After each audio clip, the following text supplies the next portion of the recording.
Swayam Prabha. Digital India. Educated India.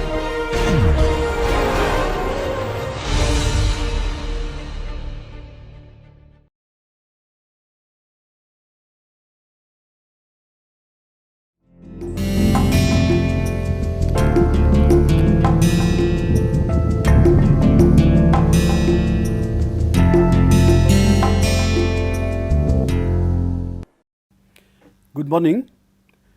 Today we are going to look at what it means by information society. Initially we look at the scientific and technological foundations of the information technology and the effects of information technology on different domains of society: economic, political, cultural and organizational domains. Advances in information theory and Boolean algebra in basic sciences and invention of microchip technology created possibilities of collecting, storing, retrieving and transmission of information on a scale unprecedented in human history.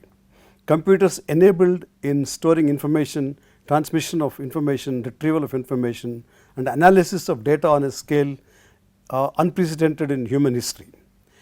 Storing information on stone plaques, leaves and metal sheets, then books and now computers. Historically, this is the evolution of handling information in human society. So, what are the applications of information technology in society? Today, computers are used to composing of texts and processing of texts, processing numerical data, analysis of complex data sets and communication, which was revolutionized by World Wide Web, that is WWW. The World Wide Web was invented in 1990 at the world's largest particle physics center, the European Organization for Nuclear Research, CERN, to enable scientists from different countries to work together. By making the World Wide Web freely available to the global community, CERN revolutionized the world's communication landscape. The World Wide Web has gone on to help break down barriers around the world and democratize the flow of information. This WWW was invented by Berners-Lee, and Tim Berners-Lee developed hypertext markup language, that HTML, which allows movement from one site to another on the World Wide Web, and the hypertext transfer protocol HTTP, permitting communication among different computers connected to the internet. He is also behind Universal Resource Localizers URL, a system for assigning unique addresses to every website and the first version of the World Wide Website itself. The inventor, that is Berners-Lee, not only renounced the intellectual property rights over his creations, but also strives to ensure that the internet remains open to everyone and property of none. Internet arose in the military context way back in 1960s. The network that was created was a star network, especially in the US Army, where all the information from the various nodes were transmitted to the center of the network. This network, which has central node, is vulnerable to attack because once the central node is attacked, the entire network breaks down. Hence, a distributed network was invented, where packets of information from different nodes would be transmitted and transmitted information would be assembled at one place. This would avoid loss of information in contrast to the star network. The technology that transmitted packets of information is called packet switching technology. Evolution of computing machines, increasing miniaturization. Initially we started off, I am sure those who are used to computers in 1960s, 70s, they were using mainframe computers, mainframe machines, which are huge machines, occupied a lot of space, and all the computer centers in our country were started with mainframe computers, including many of the engineering institutions like IITs. Then we moved to a desktop computer, then laptop. Today we talk of handheld devices, and today another important kind of development in the entire information technology is to see network as a computer. It's no longer as individual desktops or laptops which work as standalone machines. They are part of network. It is network which is a computer. And today we are talking of cloud computing, and cloud computing means that enormous quantities of data can be stored at some place which can be accessed. Consequence of information technology. Today almost all societies in the world are experiencing the information revolution in industry, agriculture, health services, financial services, education, stock exchanges, culture, infrastructure, retail trade, media, aviation and so on. So it has enormous consequences for all walks, all domains of life, right? That's what I said, all domains of life, and we'll have to see how the society will be shaped into an information society because of the application of information technology. And banks have developed wherewithal to store data regarding financial transactions of millions of their customers. That means we are entering an era of huge databases, and these databases are managed by big organizations, and this poses several questions which we will see what these issues are. Consequences, I would like to place that there are economic consequences, there are cultural consequences, there are social consequences and political consequences of this information technology, and I said this technology is shaping societies into information societies, right. So if you look at history, pre-industrial era, that is before use of mechanical implements, before use of energy from inanimate sources of energy, work was based on animate source of energy. People worked with hands, people used their energy to perform the work. In industrial era, we moved to energy based on inanimate sources, and the most important invention during industrial revolution was the steam engine. Today currently we are witnessing an era of automation, regulating machines by remote control. The machines become self-regulating machines, machines become intelligent machines, because if you put a chip into a machine, it tries to give out some signals where human intervention is required. So in this sense, machines become intelligent machines.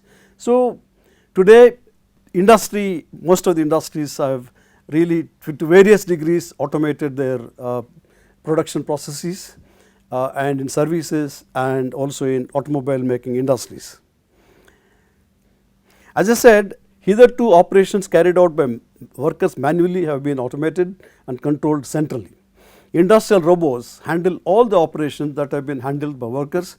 Today Japanese manufacturing companies employ robots on shop floor extensively. Then computer numerically controlled machines are extensively used in engineering industry that produces precision products. Electrical lathes have been replaced by CNC machines in advanced countries. Consequences of this technology is reduction in the employment as a result of increase in efficiency levels and displacement of workers, because one machine can perform several tasks. Automation in emerging economies like India and China and other developing countries. Emerging economies like China and India have populations of 1 billion plus. The problem of employment in the context of automation is a serious issue. Of course, China succeeded in combining mass production, that is technology intensive production, and production by masses, labor intensive production. Chinese produce and export to the whole world today. It is Chinese always say that China is going to produce for the whole world, whether it is car, whether it is solar panels, whether it is kitchenware and so on. China succeeded in training their youngsters entering labor force to work with CNC machines to produce precision products, and that is what led to China becoming the manufacturing hub of the world, where most of the industries in the West relocated their industrial units to China, where already there is a manpower which has been trained in handling precision products, and that is how most of the computer assembling units have been relocated to China over time. Indian government has initiated steps like skill development programs. The skill development programs of the Government of India must include training the ITI and Polytechnic College students on CNC machines to improve their employment prospects not only in the country but also outside the country. This has to be looked into in a very serious way. The government should evolve appropriate interventions to see that youngsters are trained in the latest industrial technology. Now, communication, we also say, has been revolutionized by the information technology. The communication between business to business, that's B2B, that's generally called, all the transactions involving exchange of information and financial exchanges are possible to be communicated from one business organization to another one. Business to government, B2G, transactions relating to exchange of information and all compliance with policies and payment of taxes can be done by using this online transactions. Then we also have government to government. Government to G2G means connecting different departments of the government for exchange of information across departments in the central government and governments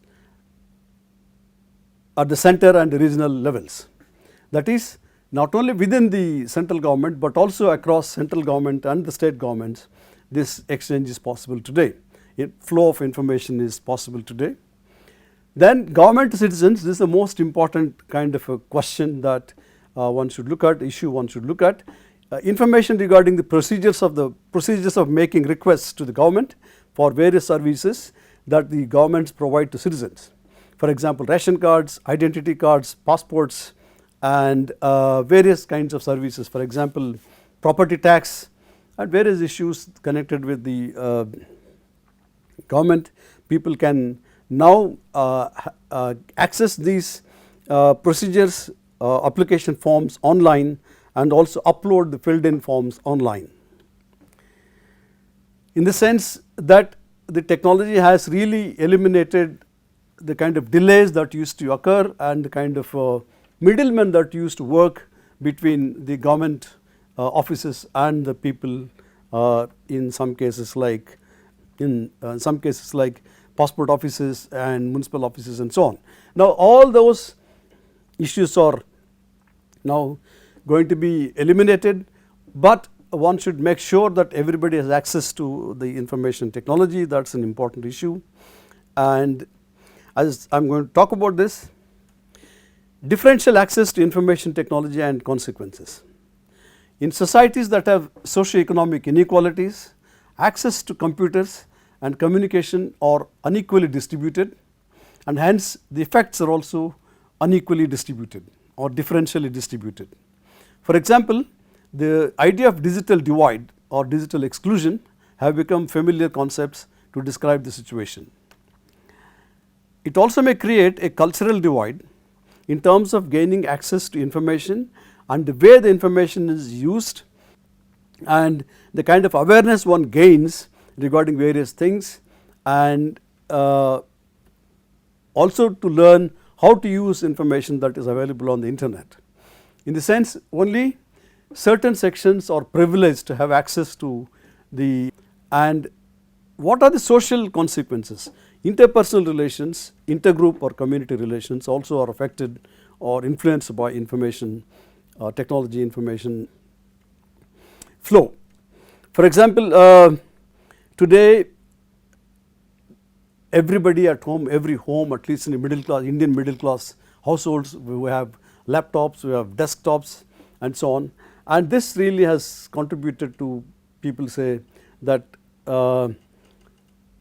contributed to the kind of interaction which is not based on high quality time among members. So there people have little time to towards each other, and people are busy either watching your laptop screen or desktop screen or cell phone screen. What are the political consequences of this information technology, information IT enabled services? For example, the government of the day or the state institutions may collect information about citizens for various purposes, for example, for providing social security, for providing citizenship, for authenticating citizenship, etc.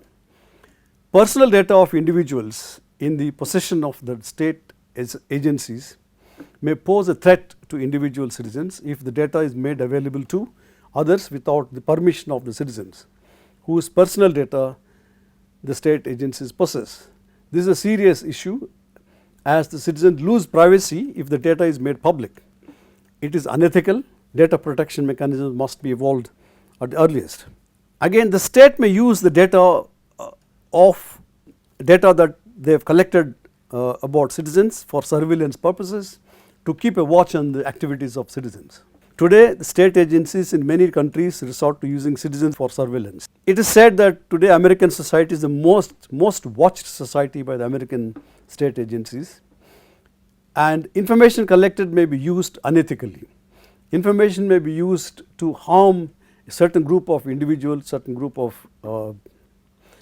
people or certain communities. This can be quite disastrous for the society in terms of, because if the data is used unethically. Today, surveillance has become so common that supermarkets and convenience stores also use to watch their customers.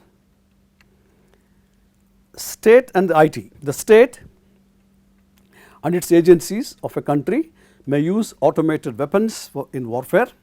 For example, the armed forces may use automated weapons, remote controlled weapons, and aircraft of late. Unmanned drones are also used.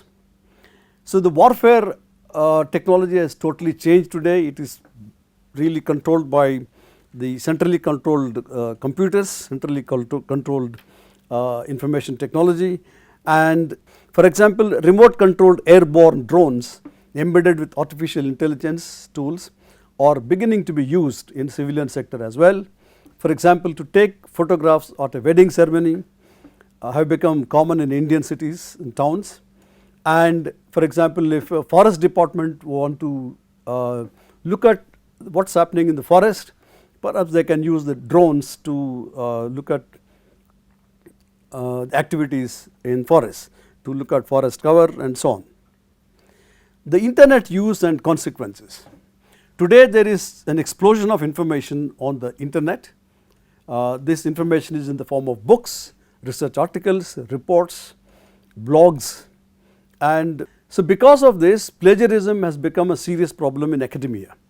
In India, only a few institutions have laid down norms to control plagiarism by subjecting all research papers and theses to plagiarism detecting programs, and many institutions have yet to really initiate or institute or start this anti-plagiarism packages to look at to what extent the research or output that goes out of the institution has been plagiarized. So plagiarism is unethical, plagiarism is a professional misconduct that should not be encouraged, which I mentioned in one of my earlier lectures as well. Then today publications also becoming an issue. The book publication industry or book publishing industry is worried about its prospects because of the internet. Because earlier on, before the internet, the kind of a knowledge that is generated across the world by various individuals and institutions was produced in the form of books. But today this situation is changing. Many people can put their output on the net, put their output on in the form of blogs, in the form of research reports, and book publishing industry is worried whether or not they should publish in certain areas. If they publish, what is the number of copies they should publish so that they can sell and make some profit out of it. It is a serious problem. Then we also have open access journals which have mushroomed over time, and people complain that open access journals are not really good in terms of quality. So that is why they should ensure academic standards, peer review, and the quality of research articles that are published in open access journals. Open access journals are also seen as some kind of predatory journals because of their business practices and the way they interact with the authors. Measures to protect internet users. See, today we are familiar with the social media like Facebook, Twitter, Instagram, and so on. How does one ensure the rights of those who use the net? And who should ensure? At the level of the user, the user himself or herself must use the media in a responsible way, and they should not use internet for illegal purposes or fraudulent purposes, which we see sometimes it's happening. They should, as I said, they must use it responsibly. They should use the internet ethically and recognize the rights of other users, that whatever you do on the net should not affect the should not impinge on the rights of the others who are also using the net. In the sense, you should not really put out hate speeches, put out some kind of a statement which can hurt individuals and communities, and this is a responsibility of the users themselves. The second is at the level of the service provider, mechanisms to warn the users about potentially harmful websites, potentially harmful advertisements, and potentially harmful announcements should be sort of provided by the service providers. To as far as possible, they should try to do this, to warn, to alert the individual internet users about the dangers of visiting certain websites, of dangers of responding to certain kind of emails, responding to certain advertisements, and so on. At the level of the government should regulate the net service providers, users of the net, and put in place a certain kind of legal framework or set of laws to handle these fraud, unethical use of media, putting out harmful or hateful speeches, putting out harmful advertisements, and so on. I think there is a need to evolve the law. That is why I said the information technology is pervading today. Every domain of our life is really we see information technology playing a role, and that is why it is important to regulate the technology in various domains. Appropriate legal frameworks have to be evolved, because we are in a new era, as it were, in the era of the electronic era. It is an electronic era, and we should have a legal framework appropriate to handle issues in the electronic era or information technology era. So, let me also talk about what is India's place in information technology industry, information technology use, and information technology spread, and so on.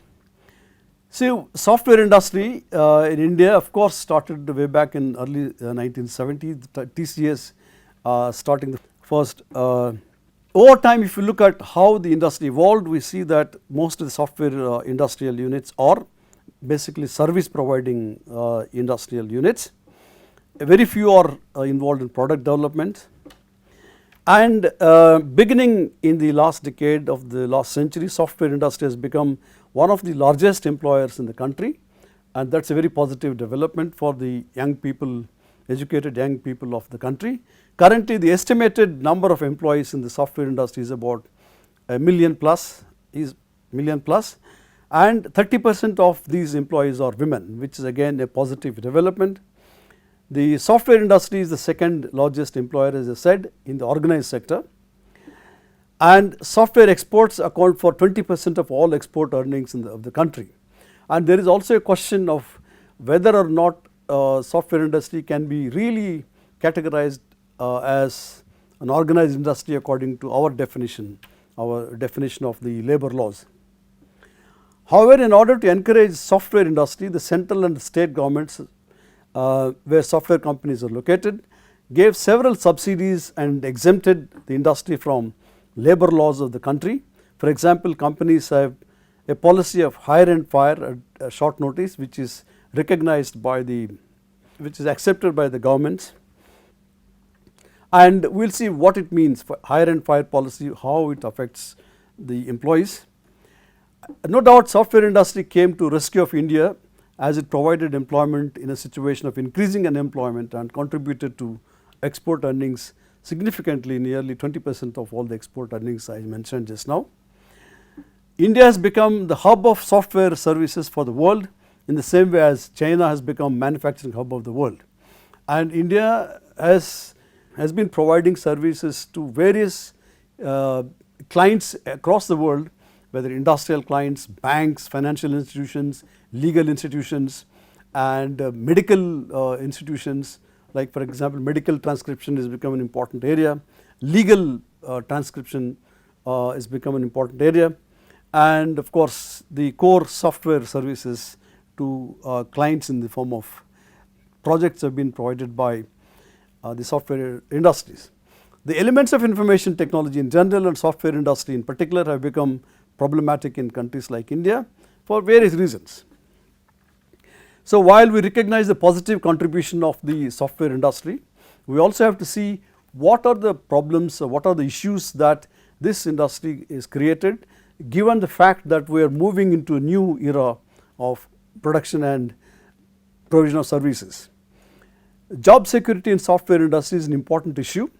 We will mention what it means. Then the problem of digital divide, as I mentioned, unequal access to IT and IT enabled services. The tendency on the part of the lawmakers that IT is a panacea for all problems confronting the people of India is another issue that, or another kind of myth that is being perpetuated. We will look at these implications in detail as we move along. Today, most of the software firms are engaged as vendors of services for the IT companies or various industrial companies in the advanced countries. A vendor is a contractor who provides services to the client, generally overseas clients, on mutually agreed terms to commit a certain number of professionals for the duration of the project. The vendor quotes a certain amount towards project costs, which includes salaries of the professional workers and the establishment costs, towards power supply, rental charges of the premises and computer time, etc. And typically an Indian software company agrees to do several projects simultaneously and recruit persons to execute clients' projects. Now this, what happens is the software industry professionals tell us that the kind of amount quoted for a professional software worker's salary to the client and the actual salary paid to the professional worker by the vendor or Indian IT company, there is a gap, and this gap is the one which really takes care of all these and the profits of the software companies. As I said, the Indian software companies may divide a fraction of their investments for developing software products in contrast to services they provide on contract basis to the Indian and overseas clients. They do a lot of government projects in India, they do a lot of projects for various organizations in other countries, insurance organizations, industries, and banks, as a legal firms and so on. Research studies show that the multinational companies such as Microsoft, which have their development centers in India, produce software products and claim intellectual property rights over their products. Although they are based in India, the development centers produce software products and the company claims intellectual property rights over these products. The source of profit of the software companies is the difference, as I said, in the amount they charge to the client and actual salaries that the company pays to the employees committed to the project. I mentioned it a while ago. The offshore model is an Indian invention in the sense that Indian companies agree to work from India to provide services to overseas clients. That's how Indian IT workers, information software workers, end up interacting with their clients across the world, American clients, European clients, and clients in other parts of the world. And in the sense their working hours actually have to synchronize with the working hours of those their clients across the world. So that's why software workers in our country, their working time is aligned with the working time of the clients in other parts of the world. Regulation of software industry. In the earlier enthusiasm to encourage software companies, the government of India, as I mentioned, and the regional government, state governments exempted the software industry from compliance with several legislations like labor laws, the existing labor laws, environment protection laws, etc. This paved the way for a policy of hire and fire by the software industry I mentioned. Today, software professionals do not have any job security because the companies can hire, they can fire employees at a very short notice. This raises the question of workers' rights regarding job security. In the sense that according to existing labor laws or existing labor laws do not have a provision to adequately take care of the interests of the software workers, because it is a new kind of industry and we have yet to really incorporate the kind of appropriate laws into our labor laws to handle this software industry. So, as I said, for example, many of the Indian companies also send out their software professional workers to other countries to spend some time on the client's premises to work on the projects, right. Now, this obviously means that one has to go through the immigration policies of the host countries and the immigration policies of the destination countries, as it were, or dynamic policies in the sense are used by these countries as instruments, economic instruments, or instruments which really can help them to gain rather than in terms of some kind of altruistic policies. They are not altruistic policies, they are basically related to the economic gains or the kind of political gains that the countries make out of using immigration policy. To mention some historical development, let me say that the US government tends to use its policy on immigration as an economic and political instrument, I mentioned just now. In the 1960s, 1965 to be exact, the US government replaced its immigration policy based on skin color to skill. During this time, US said, we are not going to give preference to skin color, that is white people. We are going to give preference to skilled people from wherever they are, from whichever country they are, and that is how after 1965 there has been substantial increase in the number of Indians moving over to US for employment.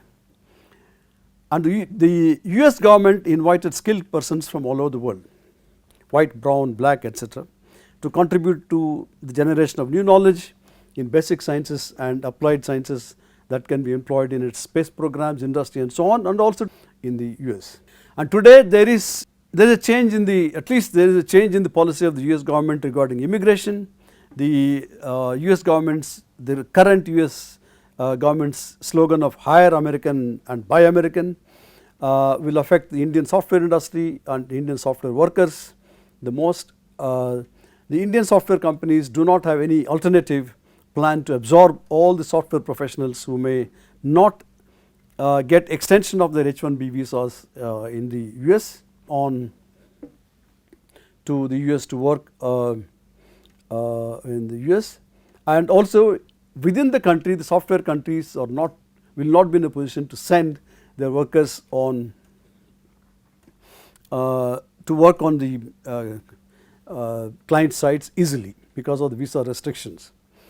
The Indian government does not seem to have a plan to provide jobs for all those who may be returning to India after the expiry of H1B visas. This is going to be a serious issue.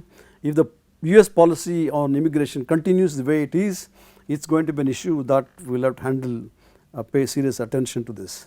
So, I mentioned to you that we should really think of what kind of plans we have to absorb all those people who return from US after the expiry of H1B visas. I mentioned no doubt software industry came to the rescue of India, as mentioned that is provided employment for all those young people in the context of increasing unemployment and contributed to export earnings. I mentioned India has become software hub of software services and so on. The problem of digital divide, as I said, unequal access to IT and IT enabled services. How is the digital divide created? One, physical infrastructure, net connectivity must be there, which is still a problem in our country. Secondly, we do not have optical cable running or cable running across the villages, across the towns, small towns where connectivity can be provided to all households. It is a problem. Uninterrupted power supply is an important issue. Many villages and towns and across the country do not get power supply regularly. So, if you do not have power supply, electrical power supply, there must be alternative power supply like batteries, generators, which also is a problem. Then affordability of computers.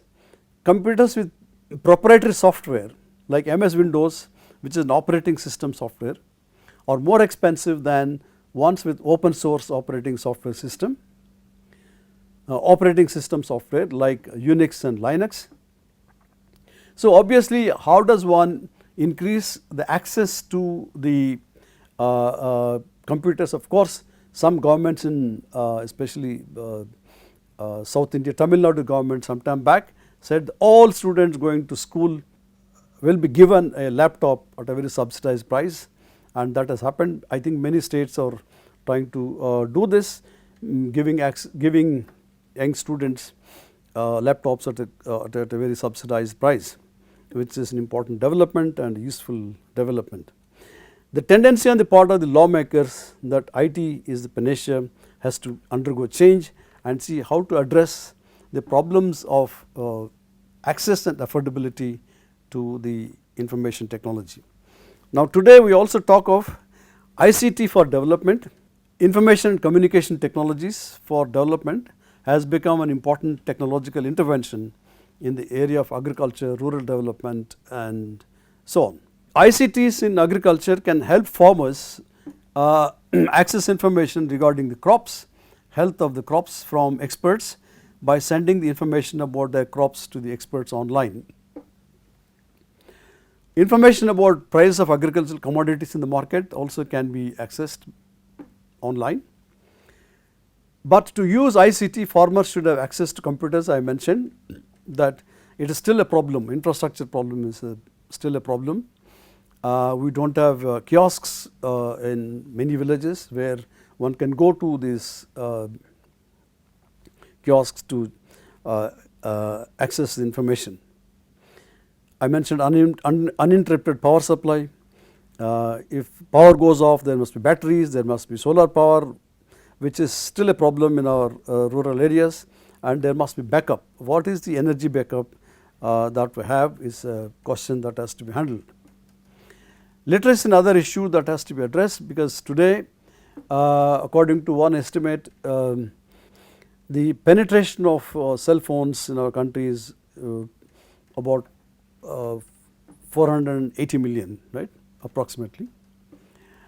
So, it requires certain kind of a level of literacy, at least recognition of the numbers and alphabet to make use of these systems, especially cell phones. Agriculture commodity market is still dominated by middlemen in spite of the procurement agencies of the government trying to procure commodities at a particular price.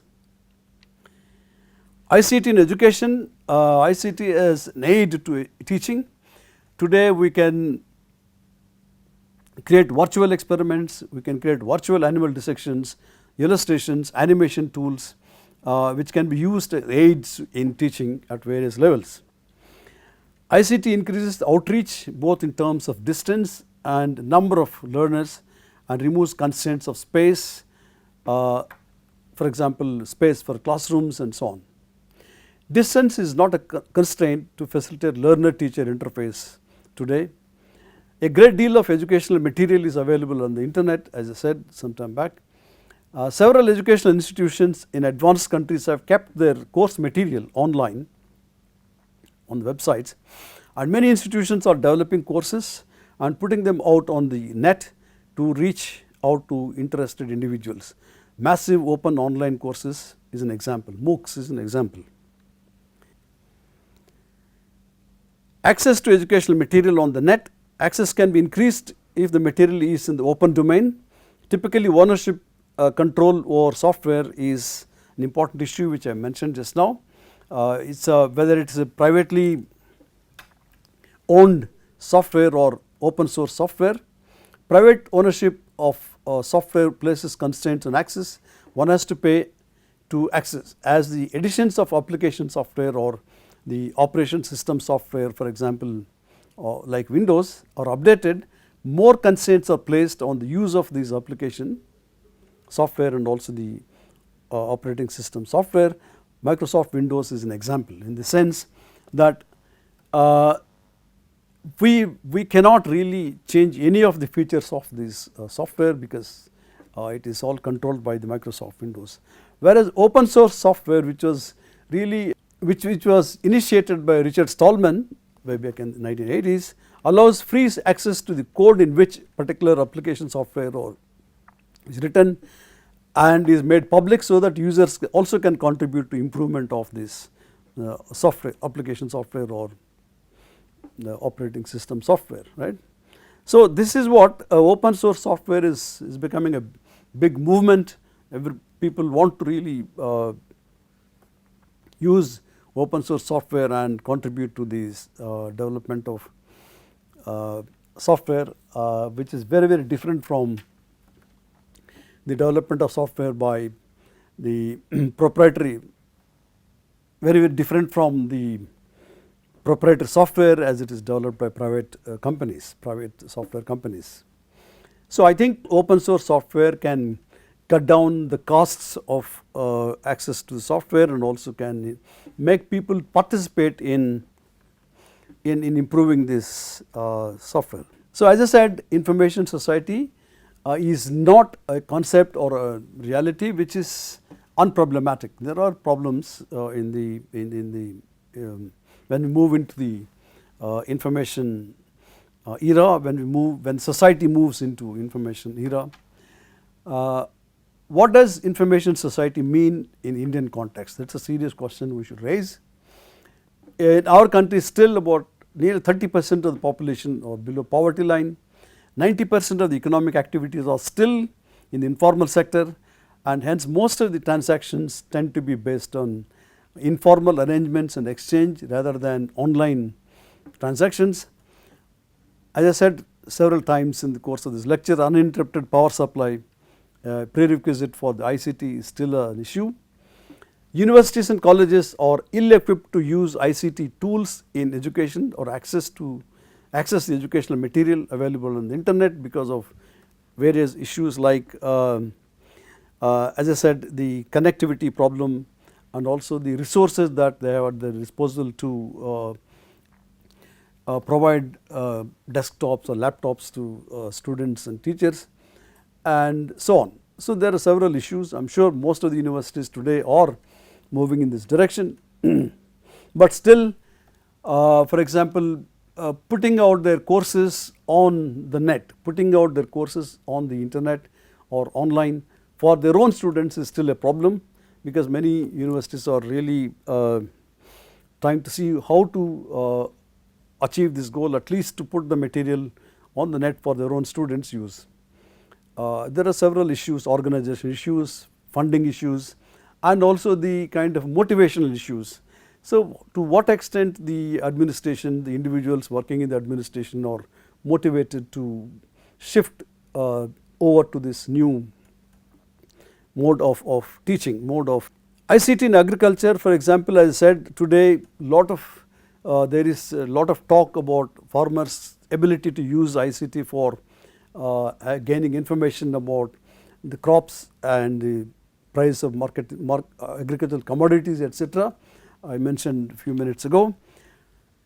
But what it means is real-time solutions to take care of crops may not be easily available, in the sense that this information that is available on the net must be updated every day. For example, if one wants to really know the price of a particular output of a crop like rice or wheat, you can't have 3 days old data. It must be updated almost hourly basis, on hourly basis.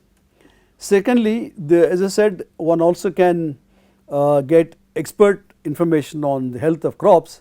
This also has to happen without loss of time, because the longer one takes to give solutions, the more damage will be done to crops. So, for example, the software industry also has other problems. As I said, typically software companies would like to make maximum profit and also cut on costs, save costs.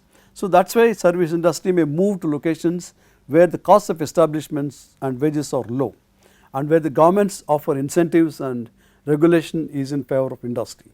This has happened historically, not only with the software industry, but also with manufacturing industry in different countries. They move to places wherever the costs are low.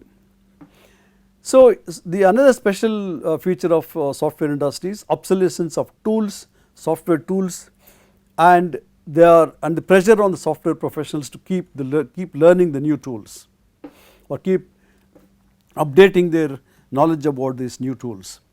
Otherwise, they are out of employment. The freedom of software companies to fire at very short notice, sometimes as short as half an hour, creates insecurity among the employees. This has been happening over the years in our country. Recently, one company fired about 150 or 180 employees by giving a half an hour notice. As soon as they went to the office in the morning, they said, the company HR department of the company said, you are all out of jobs, you have to vacate in about half an hour. So, I think this is a very, very serious issue. We have to see what kind of a legal framework can be put in place to see that the employees are not surprised like this.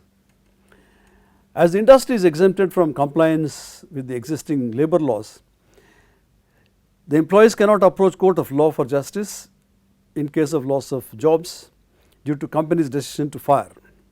As I said, we must really have a new legal framework, a new set of laws keeping in view the nature of software industry. The workers' interests are protected, the workers are not surprised within half an hour notice. The other important problem of information society is data security. See, one of the consequences of the ability to store large databases in digital form poses threat to security of the data getting into the hands of people who may use the data against individuals to whom the data pertains. For example, Indian Aadhaar card has lot of information related to individuals, and each individual is given Aadhaar number. Data about millions of Indians is in the hands of the government today. What is the safety mechanism that the data of the individuals do not leak out? What kind of safety mechanisms we have, especially when the Aadhaar card has to be linked to the bank accounts, to access services provided by the government like ration card, driving license, etc. Our Aadhaar card details are demanded by several government agencies whenever we go with some requests. In other words, our personal data becomes public data. I think a couple of days ago there was a report in a newspaper where the chairman of the TRAI challenged the people across the world. He said, my Aadhaar data is secure. He challenged people by saying, I will give my Aadhaar number, you tell me whether you can really get any details about my personal details. So, when this challenge was thrown open to public, one French gentleman, a French person, used the Aadhaar number of this TRAI chairman and then found out several personal details of this person. Now, it means that Aadhaar card data protection or data that is linked to Aadhaar card is not safe. People can really access this data, which can be used perhaps against individuals. And today we have also entered into an era of telecommunications where mobile phones or cell phones have become part of our life, and they have revolutionized telecommunications. As in the case of computers, miniaturization of mobile phones also occurred. The first mobile phone invented earlier on weighed about 5 kilograms. Today smartphones weigh less than 200 grams. The electronic chip made all the difference to the telephones, which were once could only be used as stationary phones or landlines, connected to mechanically run telephone exchanges.